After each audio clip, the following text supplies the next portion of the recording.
ګرانو کتونکو امید دی چې ښه به یې دا کوم صورتحال چې روان دی خاص کر په خیبر پښتونخوا بلوچستان کې د سکیورټي په هغې باندې یو ځل بیا خبره چې دا هغه ناګزیره ده لازمي ده او د دې بنیادي وجه دا ده چې د دغه پوره لړۍ نه یا د دغه لهر نه زمونږ مین سټریم پالیټکس چې دی یا میډیا چې ده هغه تاحال لا تعلقه ده څنګه چې په تېر ولاک کې مونږ خبره کړې وه چې تقریبا په تېرو 13 ورځو کې څومره حملې شوي دي خاص کر د دې نه مخکې چې کومه د فروری کومه د مارچ کومه میاشت په هغې کې او بیا چې نوی کوم رپورټ راغلی دی چې تقریبا 100 حملې شوي دي په تېرو 3 میاشتو کې او ټي ټي پي د هغې تفصیلات هم جاري کړي دي په دغه حواله باندې پرون چې دی په پېښور پریس کلب کې د یو سپورټ ایونټ په موقع باندې د عوامي نشر ګوند مشر چې دی صوبایي صدر ایمل ولی خان یو سټیټمنټ جاري کو میډیا ته هغه د میډیا ټاکس په ذریعه باندې دا وویل چې یو دا چې کم خلک د دغه معاملاتو د کابل پروسس په نتیجه کې یا چې کم د جنرال پیز په قیادت کې کم یو پروسس شو د هغې په نتیجه کې چې کوم غلطیانې شوي دي د هغه ذمه دارانو خلکو د خلاف دی کاروایي وکړي او د هغې نه بعد به قول د هغې چې که بیا څه اپریشن کېږي که هغه ټارګېټډ وي یا فل پلیج وي په هغې باندې به بیا خبره کوو په دې کې شک نشته چې د ایمل ولی خان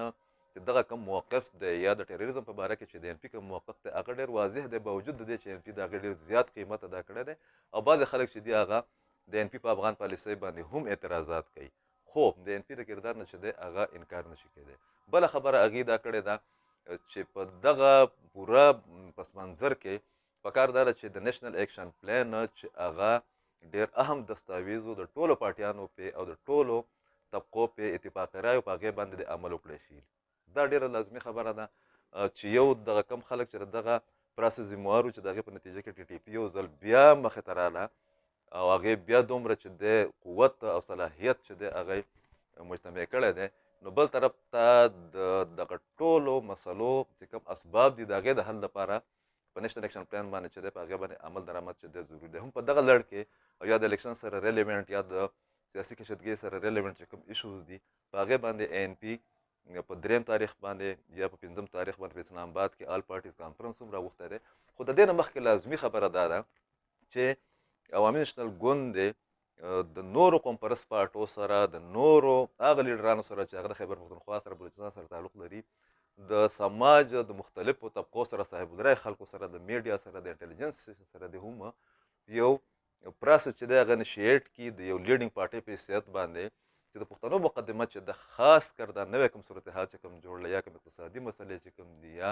د عمران خان په شکل کې چې کوم یو چیلنج دی په افغانستان کې چې کوم تبدیلیان راغلي دي د هغې په پس منظر کې د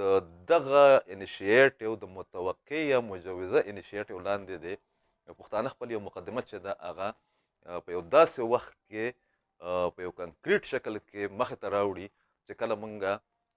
په دې میاشت کې د پاکستان د 1973 د آئین 50 کاله تقریبات چې دي هغه منځو په هغې باندې به مونږ خبره وکړو او بیا په داسې پس منظر کې چې د دغه آئین په جوړولو کې د ایمل ولی خان نیکه او د عوامي نشنل ګوند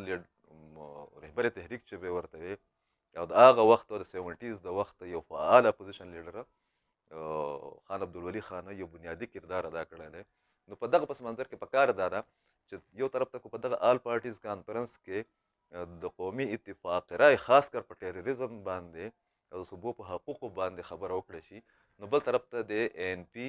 یا د آفتاب خان شیرپا غوندې مشران یا د محمود خان چکزی غوندې مشران یا د افراسیاب خټک غوندې مشران